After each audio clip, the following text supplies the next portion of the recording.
మన హౌస్ మొత్తం మునిగిపోయింది. ఏమైంది? ఈ ఆస్తి మొత్తం ఆ బడుద్దాయి బాబు గారిదనే కదా. రెండో పెళ్ళోడైనా నిన్న ఆయన కట్టబెట్టాం. అవును, జస్ట్ అక్కడే పప్పులో ఏలు కప్పులో కాలు వేశాం. ఆ గుమాస్తా గారిని మస్కా కొట్టి ఇన్ఫర్మేషన్ లాగా బావగారి పేరుతో బెత్తెడు భూమి కూడా లేదంట. ఈ ఆస్తి మొత్తం చచ్చిపోయిన దొరబాబు గారి తల్లిదంట.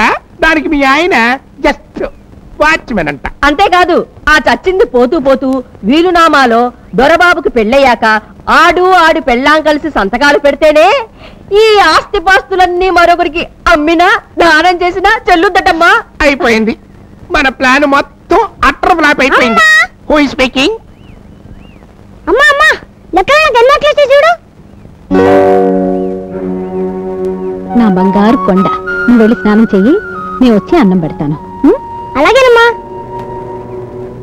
Out, all out. ఇండియానా పాకిస్తానా? నీ తల్లో పువ్వు పీకిస్తాను. ఏ కొర్ర సన్నాసి చదువు సంజారాన్ని ముద్దవుతాడేమో, మన గుప్పెట్లో పెట్టుకుని లైఫ్ లాంగ్ గేమ్ ఆడొచ్చు కదా అనుకున్నా. ఏదట్టా నోటికి నోరు, నోటికి 116 తెచ్చుకుంటే మన నోటు బంకమట్టే. ఇప్పుడేమైంది? దొరబాబు మన చెప్పు చేతల్లో ఉండాలి, అంతే కదా? అంతే, కానీ అంత తేలిక కాదు. చూడు, ఈ క్షణం నుంచి వాడిని ఎలా పెంచుతాను. ఇక వాడు బ్రతికిన అమ్మ కోసమే బ్రతుకుతాడు, చచ్చిన అమ్మ కోసమే చేస్తాడు. అన్నం కూడా సరిగ్గా తినకుండా ఈ వెదవ చదువులేంటి బాబు? అదేంటమ్మా, చదువుకోపోతే ఎలా? చదువుకుని ఏం సాధిస్తావు? మన గుమాస్తా లాగా అయ్యా అమ్మ అంటూ ఉద్యోగం చేయాలి, అంతేనా? అటు చూడు, వాళ్ళందరూ ఎవరో తెలుసా? ఇటుపక్క నుంచున్నతనేమో ఇంజనీరు, ఆ మధ్యలో ఉన్నతను తహసీల్దారు, ఆ నల్లకోటేమో లాయరు. వాళ్ళందరూ ఇంత పెద్ద చదువులు చదువుకుని మీ నాన్నగారి ముందు ఎందుకు చేతులు కట్టుకుని ఉంచున్నారు? ఎందుకు ఉంచున్నారు? మనకి డబ్బుంది కాబట్టి. చూడు బాబు, ఎంత చదువుకున్న వాళ్ళైనా సరే డబ్బున్న వాళ్ళ ముందు చేతులు కట్టుకుని నిలబడాల్సిందే. నువ్వు బాగా చదువుకుని వాళ్ళలాగా చేతులు కట్టుకుని నిలబడతావా, లేకపోతే బాగా వ్యవసాయం చేసి డబ్బు సంపాదించి కాలు మీద కాలు వేసుకుని దర్జా కూర్చుంటావా? నీకేది ఇష్టం? నాకు నా కొడుకు బాగా డబ్బు సంపాదించి కాలు మీద కాలు వేసుకుని కూర్చోవడమే ఇష్టం. సరస్వతీ నమస్తుభ్యం వరదే కామరూపిణి విద్యారంభం కరిష్యామి సిద్ధిర్భవతు మే సదా.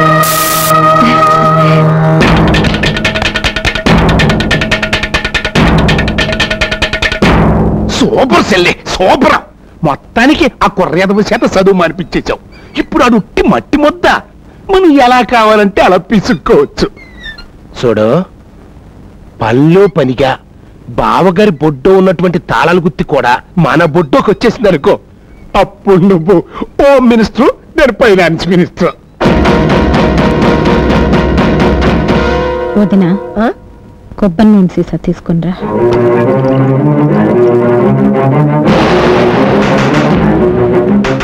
ఏమండి, భోంచేతురు కానీ రండి. వస్తున్నా.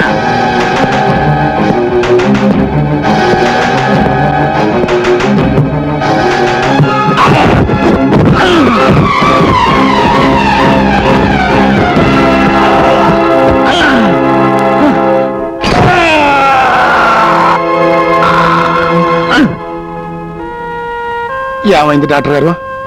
ఆయనకేం ప్రమాదం లేదు కదా? సారీ అమ్మా, వెనుపసు విరిగిపోయింది. ఈయన ఇంకా నిలబడటం నడవటం చాలా కష్టం.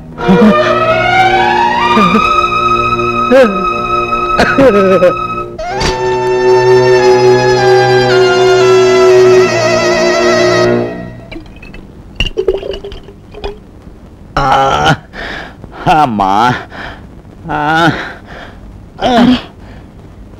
మందు తీసుకోండి.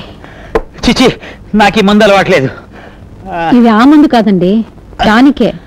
వేరే సీసా ఏది దొరక్క పాలేరు వెదవ ఇందులో పోసుకుని వచ్చాడు. ఎవడా సన్నాసి? ఆ సన్నాసి గొడవ తర్వాత చూద్దురులే గాని ముందు మన బాబు సంగతి చూడండి. మధ్యలో వాడేం చేశాడు? 10 రోజులుగా స్కూల్కి వెళ్ళడం లేదు. ఏం బాబుని అడిగితే నీకెందుకు అడుగుతున్నాడు.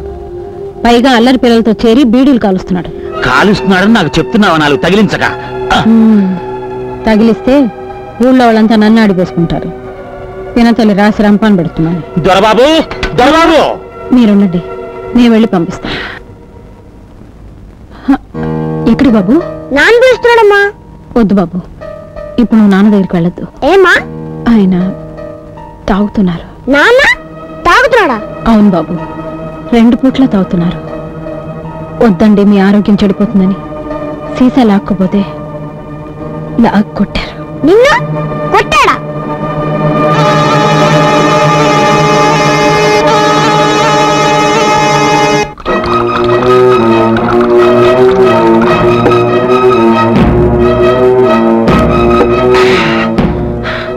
ఎరా కొత్త అలవాట్లు నేర్చుకుంటున్నావుట? ఏ నువ్వు నేర్చుకోవడం లేదా? మాటకి మాట ఎదురు చెప్తున్నావు రాస్కెల్.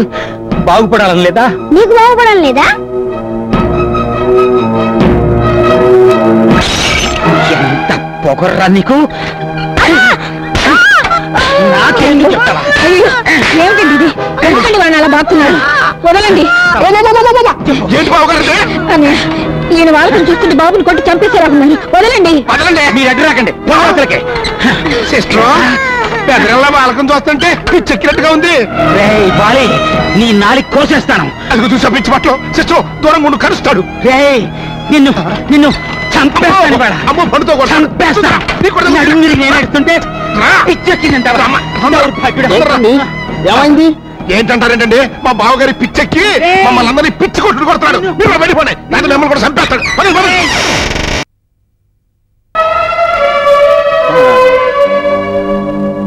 బాబు గారు, మీకు ఇష్టమైన వంటలు చేసి తీసుకొచ్చా.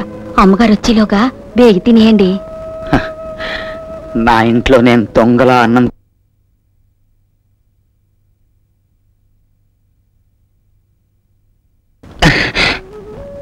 కాస్త విషం తెచ్చిపెట్టవు.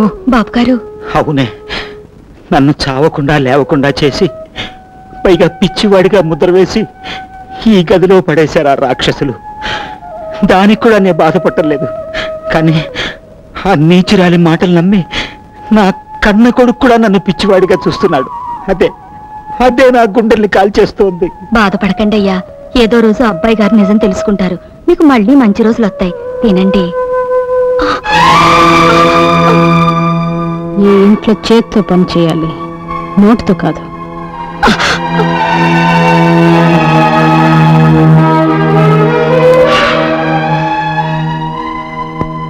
ఆకలేస్తుందా బావా? ఉండు, తిని పెడతాను. ఏమయ్యా, నువ్వు మనిషివా పశువా? అన్నయ్య గారు ఆకలి మీద ఉంటే నువ్వు ఒక్కడవే పందిలాగా తింటావా? నాకు కూడా పెట్టు. పట్టు. ఆ, ఓహో బావా, ఏ గుడ్డు కన్నా కోడో గానీ సూపరా. నువ్వు కూడా తింది కానీ